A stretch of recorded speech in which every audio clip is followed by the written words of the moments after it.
কুরবানি ঈদে দম বিরিয়ানি রান্না করার ঝামেলা একদম শেষ। গরু বা খাসির মাংস দিয়ে এভাবে ঘরেই তৈরি করা মশলা দিয়ে খুব সহজেই এই দম বিরিয়ানিটা তৈরি করে নিতে পারবেন। আসসালামু আলাইকুম, welcome to my channel. Hello viewers, কেমন আছেন সবাই? আলহামদুলিল্লাহ আমি অনেক ভালো আছি। আশা করছি আপনারাও অনেক ভালো আছেন। তো এখানে আমি বিরিয়ানি তৈরি করার জন্য প্রায় 2 কেজি মতন বিফ নিয়ে নিয়েছি এবং আমি মাংসের পার্টগুলোকে এভাবে একটু বড় বড় সাইজের করে নিয়েছি। এখন আমি এটাকে মেরিনেশন করে নিব। এখন আমি এটাকে একটি হাঁড়িতে রেখে মাংসগুলোকে সব দিয়ে দিয়েছি এবং এখানে আমি এক এক করে মশলা অ্যাড করে দিব। এখানে ফার্স্টে আমি 2 টেবিল চামচ পরিমাণ আদা বাটা অ্যাড করে দিচ্ছি এবং 1 টেবিল চামচ পরিমাণ রসুন বাটা অ্যাড করে দিলাম। এখানে আমি 2 টেবিল চামচ পরিমাণ পেঁপে খোসা সহ এখানে আমি পেস্ট করে অ্যাড করে দিলাম। 1 চা চামচ পরিমাণ বাদাম বাটা, 1 চা চামচ পরিমাণ লাল মরিচের গুঁড়া, 1 চা চামচ পরিমাণ হলুদের গুঁড়া, 1 চা চামচ পরিমাণ এখানে ভিনেগার অ্যাড করে দিচ্ছি। এই পেঁপে বাটা এবং ভিনেগারটা এটাকে নরম করতে অনেক সাহায্য করবে মাংসটাকে। এখানে এবার আমি পেঁয়াজ আর টমেটো 1 টেবিল চামচ পরিমাণ অ্যাড করে দিয়েছি এবং সাথে এখানে 2 টেবিল চামচ পরিমাণ টমেটো সস অ্যাড করে দিয়েছি এবং এখানে আমি প্রায় 2 টেবিল চামচ পরিমাণ মিষ্টি দই অ্যাড করে দিলাম। সমস্ত মশলাগুলোকে এভাবে আমি খুব ভালো করে হাতের সাহায্যে মেখে নিয়েছি এবং আগে থেকেই বেরেস্তা করে রাখার যে তেলটা বের হয়েছিল সেই তেলটাকে আমি অ্যাড করে দিচ্ছি। এখানে প্রায় আমার 3 টেবিল চামচ পরিমাণ তেল বেঁচে গিয়েছিল এবং এখানে আমি 1 চা চামচ পরিমাণ লবণ অ্যাড করে খুব ভালো করে এটাকে মিশিয়ে এবার মেরিনেশনের জন্য রেখে দিচ্ছি এবং এখানে আমি যে বেরেস্তাটা করে রেখেছিলাম সেই বেরেস্তাটা অ্যাড করে দিচ্ছি। এখানে প্রায় আমি 1 মুঠ পরিমাণ পেঁয়াজের বেরেস্তা অ্যাড করে দিলাম। ভিডিওটা কেউ স্কিপ করবেন না, তাহলে অনেক টিপস কিন্তু মিস হয়ে যাবে। তো দেখুন বন্ধুরা, এখানে আমি হোমমেডই বিরিয়ানির মশলা তৈরি করে নিচ্ছি।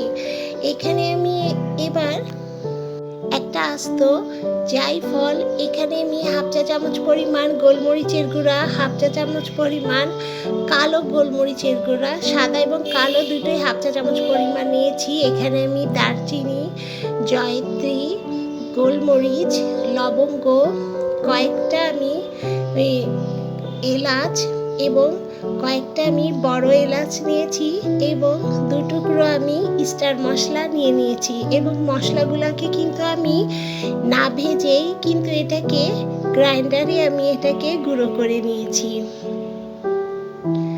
এখন আমি এই মশলা থেকে এখানে আমি প্রায় 1.5 টেবিল চামচ পরিমাণ মশলা অ্যাড করে দিলাম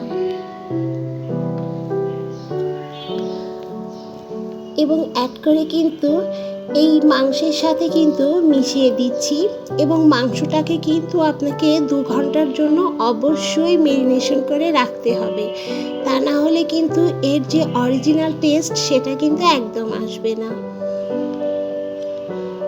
তো দেখুন বন্ধুরা, এভাবে আমি মাংসটাকে এখন 2 ঘন্টার জন্য মেরিনেট করে রাখবো। এখানে আমি কিছু আলু বড় বড় সাইজ করে কেটে নিয়েছি এবং এখানে আমি হলুদ মেখে এটাকে ভেজে নিব। এখন আমি এখানে প্রায় 8 কাপ পরিমাণ পানি দিয়ে এখানে আমি চালটাকে সিদ্ধ করে নিচ্ছি এবং এখানে আমি শাহি জিরা তেজপাতা, লবঙ্গ এবং এলাচ এখানে অ্যাড করে দিয়েছিলাম, যেটা আমার একদম স্কিপ হয়ে গিয়েছে। তো দেখুন বন্ধুরা, রাইসটা যখন প্রায় 50% একদম সিদ্ধ হবে, এটাকে কিন্তু ফুল সিদ্ধ করা যাবে না। যখন 50% সিদ্ধ হবে তখন কিন্তু এটাকে তুলে নিতে হবে। সো এখানে আমি এক টুকরো কয়লা এইভাবেই একটু গরম করে এভাবেই আমি মাংসের মধ্যে দিয়ে দিলাম। এখন আমি ভেজে রাখা আলু দিয়ে এর উপরে আমি যে পেঁয়াজের বেরেস্তাটা রেডি করে নিয়েছিলাম সেটার মধ্যে একটু 1 চামচ পরিমাণ গুঁড়ো দুধ এবং 1 চামচ পরিমাণ চিনি দিয়ে আমি একটি চাকুর সাহায্যে ছাড়িয়ে নিচ্ছি, এর মধ্যে দিয়ে দিচ্ছি। তো সো দেখুন বন্ধুরা,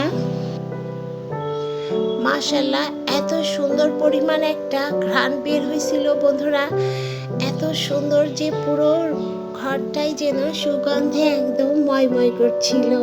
তো দেখুন বন্ধুরা, কাচ্চিটাকে আমি কেটে দেখাচ্ছি, এত সুন্দর পরিমাণ টেস্ট হয়েছিল।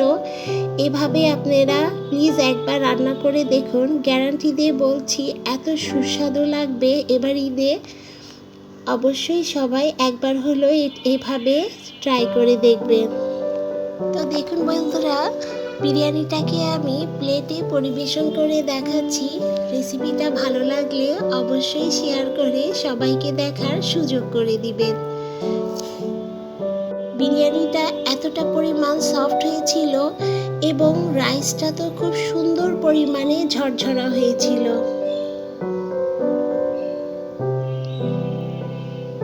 আমার চ্যানেলে যারা নতুন বন্ধুরা তারা কিন্তু অবশ্যই সাবস্ক্রাইব করে পাশের বেল আইকনটি প্রেস করে দিবেন এরকম নতুন নতুন রেসিপির জন্য। এবং যারা এখনো একটি লাইক দিতে ভুলে গিয়েছেন, আশা করব লাইক দিয়ে চ্যানেলের সাথেই থাকবেন।